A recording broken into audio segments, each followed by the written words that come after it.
Now, if you broke up with your ex-boyfriend for about a week, just give him a call. You don't need to travel back in time for like 5 minutes. You know, when I said earlier that I like books that make you feel something, well, I'm on page 35 and I cried twice. Hello again. I know I promised a reading vlog, but the books will come. Um, what I like to watch on the internet is people that do like food hauls and show you what they bought. I will go back to the books, I promise, because I do have some thoughts on the books that I said I would read. And today I went on a walk with a friend, and I took a book with me, but it's not the kind of book that you read on the bus, unfortunately. So I put it aside and I focused on something else. But I want to show you what I got in the store. Okay, keep in mind that I'm not very good at this. I didn't get a lot of stuff because I didn't have a bag with me. So I got a packet of Jacob's crackers. I used to eat this when I was in Ireland, and I really love them. I bought a bread. This is for my mom. These are radishes. I need to teach her to pickle the radishes.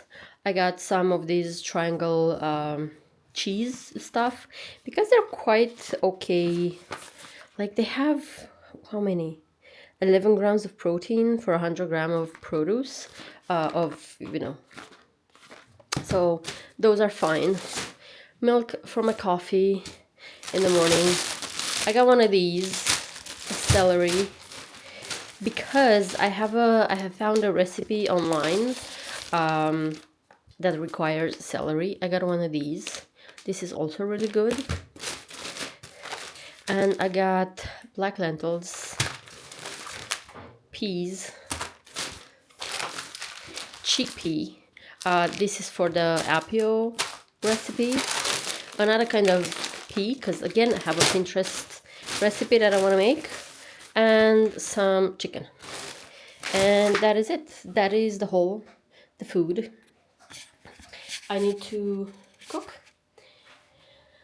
I need to cook probably tomorrow. Today I am absolutely spent. I think we walked like 1,500 steps, which is fun. But now all I want to do is lay in bed with my kitties. I'll put this in the fridge and go stay in bed. Okay, so I'm halfway through the second part. I'm on page 193. I read about 30 pages. Sorry, I have my cat here and I I am very stiff and I don't like to bother them when they're, next to me, but he ran away now. Anyway, going back to the book. So page 193, it's exploring more of her life in Oxford. And one thing that comes to mind when I'm reading this book is, those apps where they tell you that they can summarize any book that you might want to read and they'll tell you exactly what that is about. I think those are stupid because, yes, you might know what the story is about. Like, it's a girl, her family, she goes to Oxford, things happen. But you don't get the nuance, you don't get the feeling, you don't get to see her struggle with her faith. You cannot feel that maybe the author is also struggling with her faith. This is the idea that I get whenever I'm reading.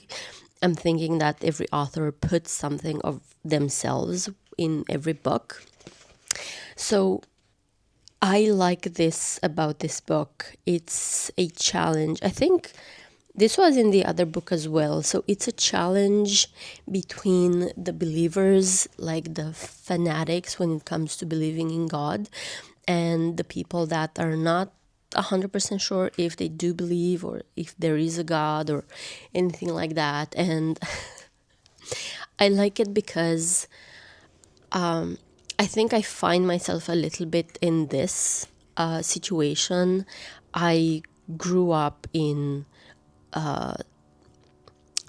in a family where we went to church. We didn't pray a lot, but I distinctly remember going to church with my grandma. She had her own place there. Now my mom became very religious in the past years, and she goes to church every Sunday and she prays. My sister is the same, but I don't know if I'm on the same page, and it is very difficult to be a religious person, to believe in a God that's allowing this in the world, because the world is burning at the moment. Everywhere you look, shit is happening. So I like it. I like the book because it challenges you to think of, yourself. And I think this is the main topic. Not the main topic. The main scope. I cannot find my words. Anyway, so yeah, I like it. I really like it. I knew I liked this author, but I I like the book. I like the story. I'll keep you posted. 2 hours later. This morning, I've made a shocking discovery. I was absolutely, you know, in shock when I discovered that the reason why my house is messy and, the dishes are not done is because of me. It was me all along, and I didn't realize that up until this morning. And oh my god, like, how does one person create this much mess? Because I don't understand. Like, I'm living alone. I don't have dogs. I don't have kids. I don't have a husband to make a mess for me. It's just myself. I have to do the dishes, and I have to clean a little bit. Today is Friday, so luckily we're not as busy at work. I do work from home, which is awesome. But yeah, I do have to clean the house, and at the moment I'm also very cold. It is spring outside. It's what, 15 degrees outside, and I have this and another t-shirt underneath because I am so cold. Like, my hands are freezing, and yeah, I'll put in some warm water, I'll do the dishes, I'll put things, on their where they have to be, and I have to eat something because it's, lunchtime. So yeah, shocking. I was absolutely shocked when I realized that it was me all along. I'm making a mess and I'm spending my money, and it's not that evil spirit that comes in the night and does a mess. You know that story with the mice that come into the guys that does like shoes, and they make the shoes for him. Yeah, I thought I had like an evil spirit that was making the mess for me, but no, I'm the evil spirit. Anyway, I'll go clean the house. Bye. Hi everyone. Okay, so this episode is brought to you by me being very, very cold. I know it's spring outside, but I'm cold. I've been to the office today and we sat outside. I only had a t-shirt on and now I'm cold. But as promised, I have some update on the books that I was reading this month. I have finished this one. It took me about, I don't know, a week to finish it. I liked it. It's the kind of book that makes you think and you want to see what happens with the characters, but I only gave it like 3.5 out of 5 stars because I didn't like one of the characters at the end. At the end, there's something being revealed about this particular character, and I don't like him at all. And also, I think the main character is being blamed for something that she didn't really do, and that I didn't like. The part that I liked with every book that this lady writes is the fact that she makes you think about religion and God and the differences between religions, basically. So would I recommend it? Yeah, if you want to, find a good story to read, but it's not life changing, like 3.5. 3.5. Now, moving to the next one. This is Before the Cafe Gets Cold. I'm not gonna finish this one. I read 70 pages out of it, and it's boring. Let me tell you, this is a boring book. It's boring because from the beginning you learn what the plot is and what is happening, and basically I'm just gonna tell you about it. Like, if you don't want to listen, if you're planning on reading this book, just skip it. I'm gonna put a timing here. But basically, there's a girl in Tokyo that breaks up with her boyfriend. They go to this cafe together, and she tells him that he's moving to America. She was thinking that maybe he's going to propose. Now, she heard somewhere that there's this coffee shop in Tokyo where if you sit on one particular chair, you can travel back in time. Now, if you broke up with your ex boyfriend for about a week, just give him a call. You don't need to travel back in time for like 5 minutes, because you have to sit on that chair before, your coffee gets cold. Because if you don't move, if you don't finish your coffee, you get stuck in the past and you turn into a ghost. If you miss your ex boyfriend, send him a letter, give him a call, send him an email. I don't know, whatever. You don't need to travel back in time to do that. So, yeah, I'm not going to finish this one. Probably I'm going to pick up another one, but no, not for me. I need a book that makes me feel something from the beginning. I need feeling. I need something. This book, this book I brought with me on the bus on Saturday. I went out with one of my friends, and I was like, "Oh, I'm just gonna read on the bus," because I can read, in loud places. I put my music on, and that's it. But this is not the kind of book you read in a public place. You need to be alone, because it starts in a very painful way. Let me see if I can translate this, because this is in Romanian. Okay, so the first line translates something to: thousands of time I have stood frozen with the arms underneath my head thinking about my brother. So it starts talking about his brother. It's the story. I only read like how many pages? 10 pages, I think.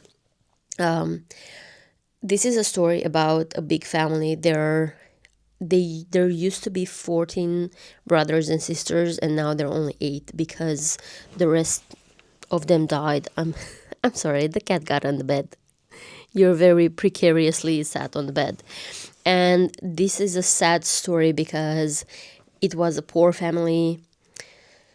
The father died. The mother was trying to win a legal battle for some houses and some land, and this guy that's telling the story, he was the smallest one in the family, the youngest one in the family, the young brother, and he was feeling invisible, like nobody was loving him. And you can feel the pain of what he's writing. That's what I was saying, that with this kind of feeling, it's not the kind of book that you just read on the bus next to somebody listening to loud TikToks.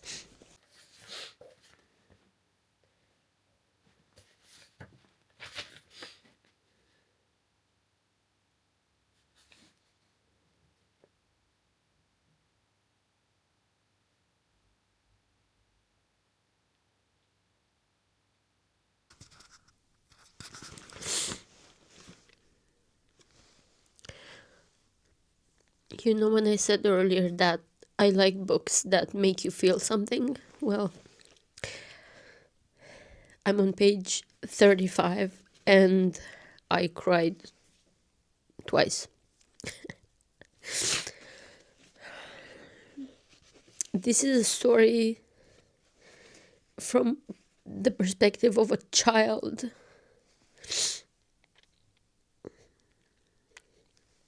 There cannot be it is hard to imagine that all this pain comes from a child, and while it is beautifully written, I absolutely love it. Man, be very careful what you wish for, right? Because this book is definitely making me feel stuff, but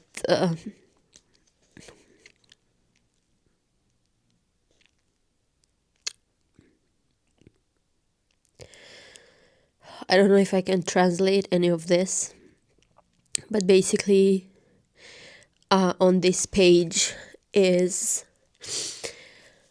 the child is saying that he was going to his friend's house and there was a soldier at front that was cleaning his boots, and he was feeling that he was making fun of him, and he was going, downstairs to laugh with the rest of the staff because he was so badly dressed and his shoes were awful. And after this, he was thinking that after this he was going, to this family, and he was playing with the child and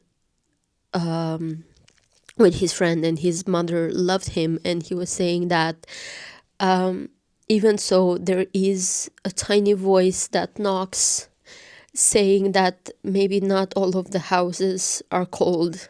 And this is a very, very rough translation of this, but man, makes you think makes you think that the child can go through so much. Anyway, see you later.